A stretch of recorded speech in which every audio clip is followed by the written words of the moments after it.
Frères et sœurs, peut-être que certains ont suivi la bénédiction Urbi et Orbi du pape François le 27 mars dernier pour inviter le monde entier à prier contre l'épidémie.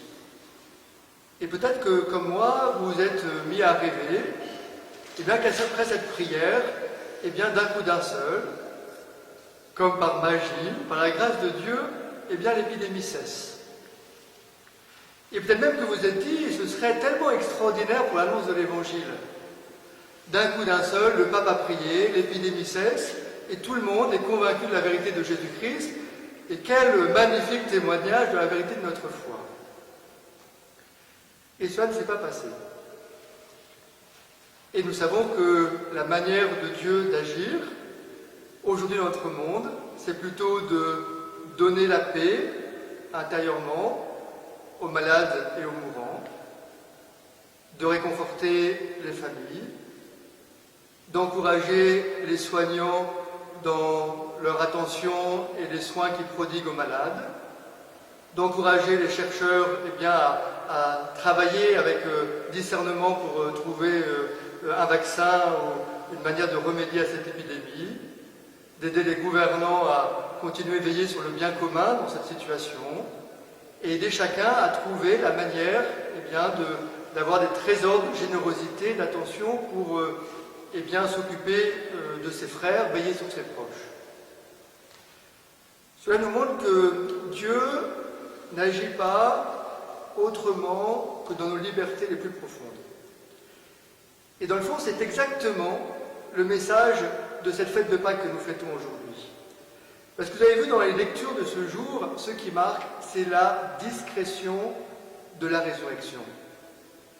Pierre le dit d'ailleurs de manière très précise dans son discours à Corneille, c'est la première lecture, en disant « Dieu lui a donné de se manifester non pas à tout le peuple, mais aux témoins qu'il a choisis d'avance, à nous qui avons mangé et bu avec lui après sa résurrection. » C'est la même question. Pourquoi Dieu ne s'est pas manifesté pleinement après la résurrection du Christ? Pourquoi le Christ ne s'est pas manifesté pleinement à tout le monde pour que tout le monde croie en lui? Cela aurait été tellement plus facile, plus convaincant peut-être. Et Jésus s'est manifesté qu'à ses plus proches. Dans l'évangile de Jean, on va voir à Pierre, à Jean, à Marie-Madeleine, à Thomas, aux 12, à quelques-uns, et non pas de manière très forte, très visible. Pourquoi? Parce qu'il faut que ceux qui vont être témoins découvrent que la résurrection, ce n'est pas un événement extérieur qui se constate ou qui se contemple de l'extérieur, mais qui découvrent que la vérité de la résurrection, ça les rejoint au plus intime de leur vie. Que quand le Christ ressuscite, ce sont eux-mêmes qui ressuscitent. Que c'est une profonde transformation intérieure qui s'opère au cœur de leur vie. Je vous inviterai assez fortement à lire les récits de la résurrection chez Jean, dans ce temps pascal qui commence, et vous verriez comment, dans ces récits, le Christ vient toucher le problème spirituel de chacun de ses disciples. Dans l'évangile qu'on a entendu ce dimanche, tout à l'heure, vous avez vu que Pierre et Jean courent au tombeau. Et Jean, c'est celui qui était tout près de Jésus, celui qui avait posé sa tête sur sa poitrine dans le dernier repas, celui qui avait contemplé l'offrande de Jésus, qui était tout près de lui. Eh bien lui, il suffit de voir le tombeau vide et les linges posés dans le tombeau pour entrer dans la foi. Il est tout près du Christ, il sent les choses très profondément intérieurement, juste ceci lui suffit. Pour Pierre, ça ne suffit pas. On ne nous dit pas qu'il croit à ce moment-là. Et Pierre entrera dans la foi, quelques versets plus loin, lorsque Jésus lui apparaîtra au bord de la mer de Tibériade, et que par 3 fois, il lui dira « Pierre, m'aimes-tu » et qui lui permettra de revenir sur son triple reniement. C'est quand Pierre découvre que la résurrection, c'est le pardon de Dieu plus fort que sa trahison, que son péché, qu'il peut entrer dans la foi. C'est quand il découvre que l'amour de Christ est plus fort que sa faiblesse, qu'il peut lui faire confiance. C'est quand il découvre cet amour miséricordieux que ça y est, il peut croire à l'amour de Dieu, à la résurrection, et qu'il peut en vivre. Vous pourriez aller voir Marie-Madeleine aussi, magnifique. Marie-Madeleine est dans la mélancolie. Elle veut juste retrouver le corps mort de Jésus pour rester dans la présence de celui qu'elle a aimé, mais une présence qui a disparu. C'est exactement ce sentiment qu'est la mélancolie. Et lorsqu'elle arrive au tombeau, eh bien, l'expérience qu'elle fait, c'est que Jésus l'appelle par son prénom, Marie. Elle découvre que ce n'est pas un mort qu'elle vient voir, c'est un vivant. La relation n'est pas terminée. Ce n'est pas un mort eh bien, avec qui elle va rester en contact par le souvenir. C'est quelqu'un qui est toujours présent dans sa vie. Et elle peut rentrer dans la foi de cette actualité de la présence du Christ à ses côtés. Et du coup, on voit que pour chacun d'eux, c'est la découverte intérieure que Dieu est présent dans ce qu'ils vivent, au plus profond d'eux-mêmes, dans leurs problèmes à eux, dans leurs soucis à eux, dans leurs difficultés à eux, que c'est là que le Christ les rejoint. Et lorsqu'ils découvrent ça, eh bien, les difficultés ne sont pas dépassées ou terminées d'un coup de baguette magique, mais elles sont remplies de la présence de Dieu, et ça change tout. Je vais vivre avec Dieu, et je sais que l'amour de Dieu est plus fort que toutes ces difficultés, qu'il les porte avec moi.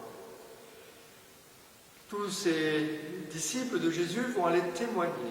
Ils vont aller dire eh bien, aux autres que Dieu est présent dans leur vie, comme Dieu est présent dans la vie de ceux à qui il s'adresse. Et c'est très beau de voir que dans le livre des Actes des Apôtres, on nous dit que les événements du salut, c'est autant la résurrection de Jésus que la parole de foi des disciples qui parlent de leur expérience et qui touchent le cœur de ceux qu'ils rencontrent.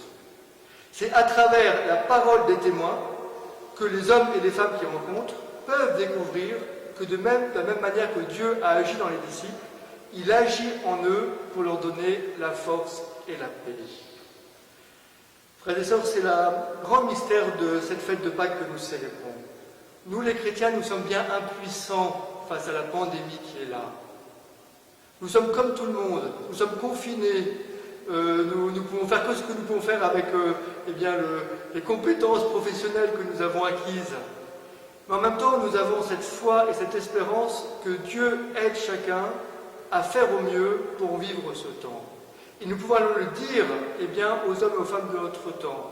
Nous ne pouvons ne pas avoir peur, comme on le méditait, comme le Père Hubert nous a fait méditer hier soir, et être dans la foi profonde que le Seigneur est avec nous et qu'à chacun, il lui permet de faire ce qu'il peut pour que la vie triomphe.